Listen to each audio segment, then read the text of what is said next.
घर का बंटवारा। अरे विनोद, तूने हलवाई को सारा सामान तो दे दिया है ना? अक्षय की शादी में कोई कमी नहीं रहनी चाहिए। आखिर सबसे छोटा भाई है तुम सबका। हाँ माँ, आप चिंता मत करो, मैं पूरा ध्यान रखूंगा। मंगल बेटा, तूने तो कहा था कि फूल का ऑर्डर दे दिया है, यहाँ तो फूल पहुँचे ही नहीं। अब क्या बहू की विदाई के बाद फूल आएंगे? माँ, मैंने अभी बात की है फूल वाले से, वो रास्ते में ही है। आप किशोर भैया से क्यों नहीं कहती कुछ करने को? किशोर पहले ही मेरे बताए काम कर रहा है। पास के सभी रिश्तेदारों और मोहल्ले वालों को कार्ड वही तो देकर आया था। रिसेप्शन के लिए हॉल भी उसी ने बुक किया था। टेंट कुर्सी वालों को भी तो वही देख रहा है। पर कई मोहल्ले वाले तो हमारे भरे पूरे परिवार से जलते भी हैं। उन्हें बुलाने की क्या जरूरत थी? बेटा, शादी ब्याह में तो बुलाना ही पड़ता है, नहीं तो लोग क्या कहेंगे। दादी दादी देखो ना, हलवाई अंकल हमें लड्डू नहीं दे रहे, आप इनको डांटो ना। अरे चैन सुख दे देना बच्चों को लड्डू, क्यों तंग कर रहा है इन्हें? बीबी जी, मैं कहाँ मना कर रहा हूँ, लेकिन लड्डू बनते ही ये बच्चे उठा उठा कर खा लेते हैं।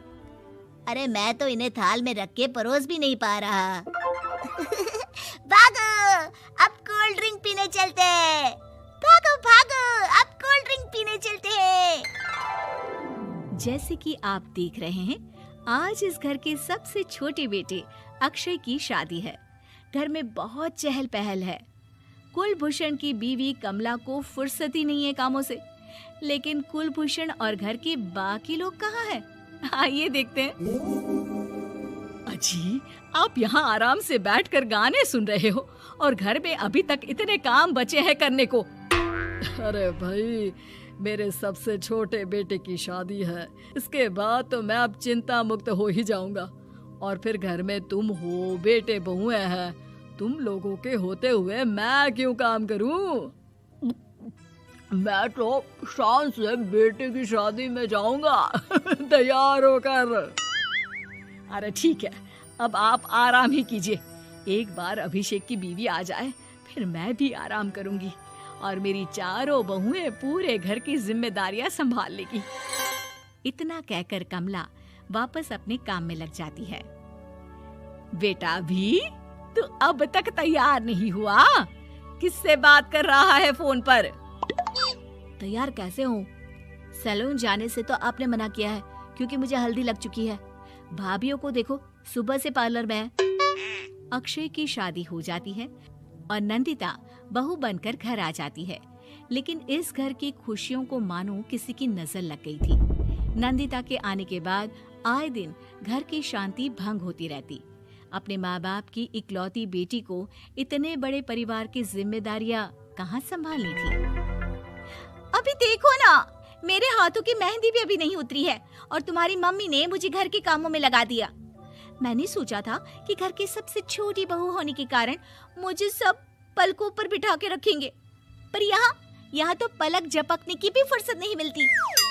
देखो नंदू, शादी के पहले ही मेरे घर वालों ने तुम्हें और तुम्हारे पेरेंट्स को बता दिया था कि मैं जॉइंट फैमिली में रहता हूँ, तो फिर अब ये शिकायत क्यों? और फिर तुमसे पहले मेरी भाभी भी तो आई थी शादी करके, उन्होंने तो कभी कुछ नहीं कहा।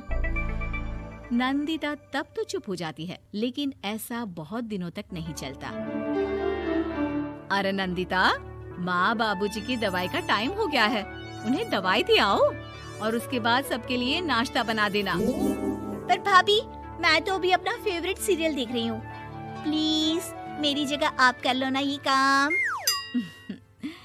ठीक है, मैं तेरी जगह माँ बाबूजी को दवाई दे आती हूँ और नाश्ता बना लेती हूँ। तू मेरी जगह पूरे घर की डस्टिंग करके 5 बच्चों को स्कूल के लिए तैयार करके भेज देना और दोपहर का खाना बनाने के बाद कपड़े धोकर सुखा देना। उसके बाद हम दोनों मिलकर बाजार जाकर सब्जी ले आएंगे, फिर डिनर की तैयारी कर लेंगे और उसके बाद बस भाभी, मैं माँ बाबूजी को दवाई देकर सबके लिए नाश्ता बना देती हूँ। हे भगवान, ये कहाँ लाकर फंसा दिया मुझे। मेरे घर में तो गिनती की 8 रोटियां और 2 सब्जी बनती थी और नाश्ता निपट जाता था, यहाँ तो रोटियों का ढेर और सब्जियाँ बड़े बड़े पतीलों में बनानी पड़ती है। नाश्ता बनते बनते लंच का टाइम हो जाता है और लंच बनते बनते डिनर का। अभी मुझ में तुम्हारे पूरे परिवार का नखरा उठाने की और ताकत नहीं बची। मैं ऐसे नहीं रह सकती। अरे तो क्या चाहती हो तुम? मुझे अलग रहना है बस। तो ठीक है, हम कल ही शिफ्ट हो जाएंगे किराए के घर में। इतना बड़ा घर होते हुए हम किराए पे क्यों रहेंगे? ना जी ना, घर में ही दीवार खड़ी करो अपने हिस्से के आगे। घर के साथ साथ घर की खुशियों में भी दीवार खींच जाती है। ऐसे ही कई महीने बीत जाते हैं और नंदिता माँ बन जाती है। बच्चे के आने से अभिषेक के कंधों पर खर्चों का बोझ आ पड़ता है। अभिषेक का बोझ कम करने के लिए नंदिता भी पार्ट टाइम जॉब कर लेती है, लेकिन इससे उसके सर पर नौकरी, घर और बच्चे की जिम्मेदारी बढ़ जाती है। नंदिता, ये क्या है? तुमने घर भी ठीक से साफ नहीं किया, ना ही मेरे कपड़े धुले हैं। चिंटू के बाल भी कटवाने जाना था, देखो उसके बाल कितने बढ़ गए हैं। अरे करती क्या हो पूरा दिन तुम? मैं करती क्या हूँ? तुम्हारा नाश्ता और लंच बनाने के बाद चिंटू को डे केयर सेंटर पर छोड़ कर आती हूँ, फिर खुद ऑफिस जाती हूँ। पूरा दिन काम करके आने के बाद बिना आराम किए बाजार से सब्जियाँ लेकर आती हूँ, घर आकर खाना बनाती हूँ, चिंटू को देखती हूँ और क्या करूँ मैं? तो किसने कहा था अपने सर पर इतने काम लेने को? मत जाओ ऑफिस। ऑफिस जाए बिना घर के खर्चे कहाँ से पूरे होंगे? चिंटू की डे केयर का खर्च, उसके लिए बेबी फूड का खर्च, प्रेस वाले का खर्च, ये सब तुम्हारी सैलरी से होता नहीं है। अगर परिवार से अलग नहीं होती तो इतनी मुसीबतें नहीं उठानी पड़ती तुम्हें परिवार के साथ मिलकर काम करने में दिक्कत थी, लेकिन काम तो अब भी बहुत है तुम्हारे सर पर। चिंटू को भी डे केयर भेजने की जरूरत नहीं पड़ती। उसको गोद में खिलाने के लिए दादा दादी और घर के सभी बड़े होते। उसके साथ खेलने के लिए उसके भाई बहन भी होते।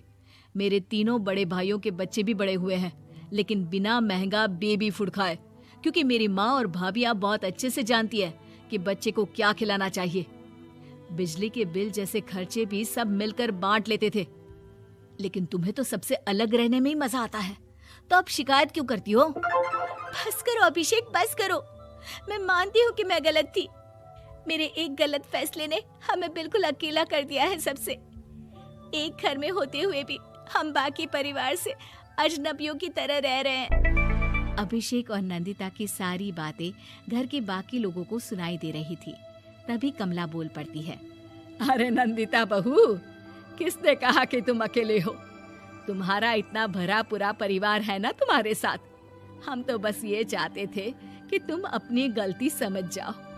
अगर हम तुम्हें समझाते तो शायद तुम ना समझती, लेकिन अपनी गलती का एहसास तुम्हें खुद हो गया है, तो अब तुम समझ चुकी हो परिवार में एक साथ रहने का मोल क्या होता है। मम्मी जी, मुझे माफ कर दीजिए, अब ऐसा दोबारा कभी नहीं होगा। अरे माफी बाद में, पहले मेरा पोता जरा मेरी गोद में तो दे, और तू जाकर सबके लिए चाय बना ला।